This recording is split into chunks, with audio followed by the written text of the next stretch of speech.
let's get started with our pork loin here. Someone's going to ask, can you use pork tenderloin? Oh yeah, certainly. But the fact that we're pounding it thin, really, this is going to tender up this pork loin. It's about 1.5 pounds pork loin. I did trim a little bit of, there was a little silver skin and fat on the back. Got that trimmed off. We just got some saran wrap, and I'm just going to use a tenderizing hammer. I'm going to use this part right here, and this is the fun part actually. You're just going to pound it.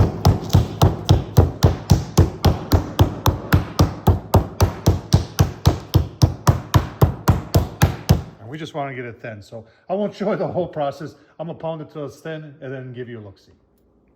All right, got it all beat real thin. You can see in some places it's actually translucent. And don't worry about the holes. That's all going to go away. So at this point, what I'm going to do is I put a little oil on there. If you haven't watched before, you know how I love this Zang stir-fry. Garlic infused. This stuff is phenomenal, folks. And then put whatever seasoning you want on there. I'm going to use some of this Farm 407. It's got pepper. I love the pepper. And then this Boar's Night Out White Lightning. This is a really good seasoning also. Next, we're going to have some fun because this is where you get to put on whatever you want. All right, so like I said, this is the fun part. You can put whatever you want. I've got some smoked provolone. I've got some ham. I've got some roast beef, some thin cut roast beef I'm going to put in there. And if you want to re-season at this point, you can re-season too. But I'm just going to put that in there just like that. Remember, we're going to be rolling this up. And in the end, fancy doesn't mean nothing. Remember, if I can do it, so can you. Folks, and don't forget food safety. Don't forget to be washing your hands in between all these steps, nice and clean. All right, a little bit of cheese and more cheese. And you're saying, whoa, Tom, what else you got on there?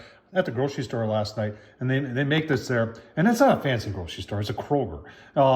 Fiesta corn. And I'll tell you what, I said, because I've done apple chunks in this before and had a lot of noses raised until they ate it and said, oh man, that apple really was good in there. So we're going to see how Fiesta corn is in there. And I'll tell you what, it looks good. Next, we're going to roll it up. Now, here's the part where a lot of people get worried. You don't have to worry. If stuff spills out, that's okay. We're just going to we this up. And we left it on the plastic wrap, and we use that. And remember, we're going to be doing a bacon weave over this.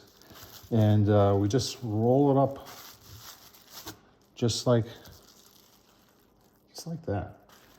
Remember, I keep saying this. If I can do this, I'm nothing but an amateur, folks. If I can do this, so can you. And there we go. There's our roll.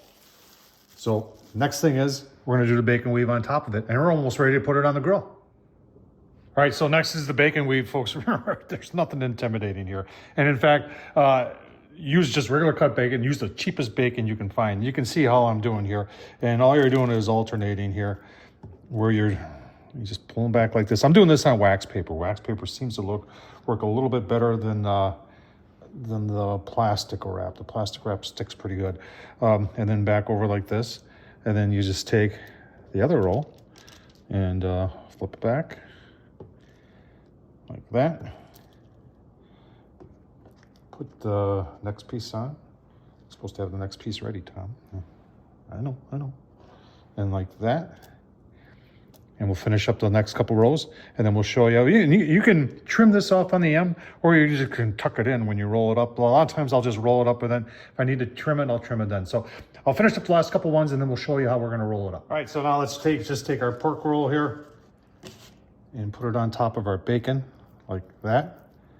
Nothing fancy here. Remember, this is not going to be pretty. We're not building a B-1 bomber here, and we're just going to use our wax paper there, and we're going to flip it over onto the bacon. Now, if you noticed, it looked like I put some seasoning on the bacon. Yeah, put the seasoning on the bottom side of the bacon, and it'll get on the pork roll. So now I've got bacon.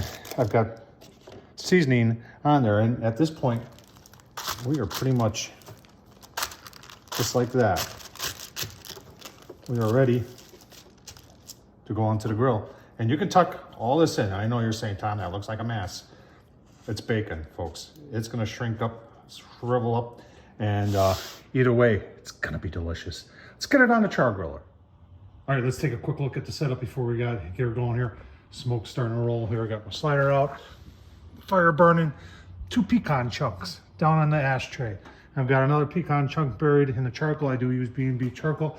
And then what we did with our top grate, we just pulled it out a little bit. and so that way you can get a better view and it's more centered. And then I got a drip tray underneath there. I'm gonna put warm water. It is winter here in Wisconsin, so it's in the upper teens right now. Not a whole lot of wind, so get this fired up and get it on. All right, folks, coming up the temp here, 225 is what we're set at here. And you see our lid temps, they eventually get there. This one's gonna be a little bit more accurate than this one. But in all reality, they're really, it impresses me on how coordinated and how accurate that is with those two. But let's take a look. Smoke's rolling, definitely. There's our pork on. We're gonna take this for like an hour with smoke. Then we're gonna turn it up to 325 and it's gonna be all about the bacon. All right, about an hour, folks. Told you, look at how it dials itself in. This one's always a little bit lower, but it's amazing how well this thing works. Let's take a look.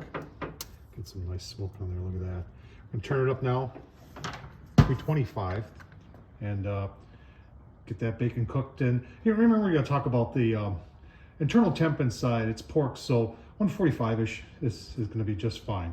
And it won't take long to get there. So at this point, we're gonna get the bacon to where it needs to be, and then we'll check the internal. All right, we're coming up on 2 hours here. Let's take a look-see. Oh man, look at that. Very nice looking. Let's take a temp so you can see it too. Well, you got to be able to see it. Come on, Tom. Here, hang on. Let me get around to the other side here.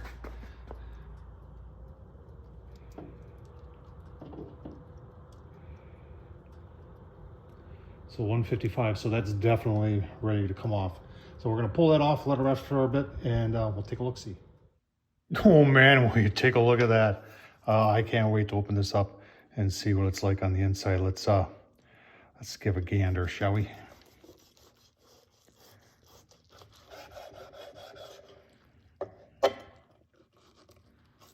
Look at that.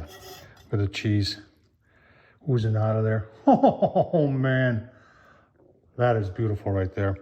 Let's gotta take a taste test. So let me give me a slice out of there. Hold them together pretty nice.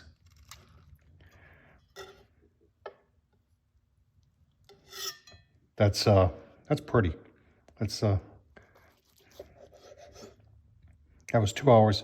And remember, you watched me do it, and there is nothing on there that you couldn't do either.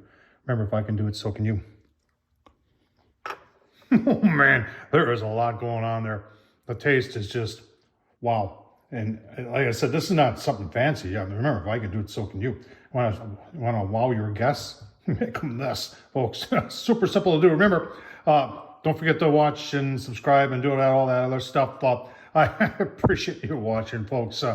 Thanks a lot.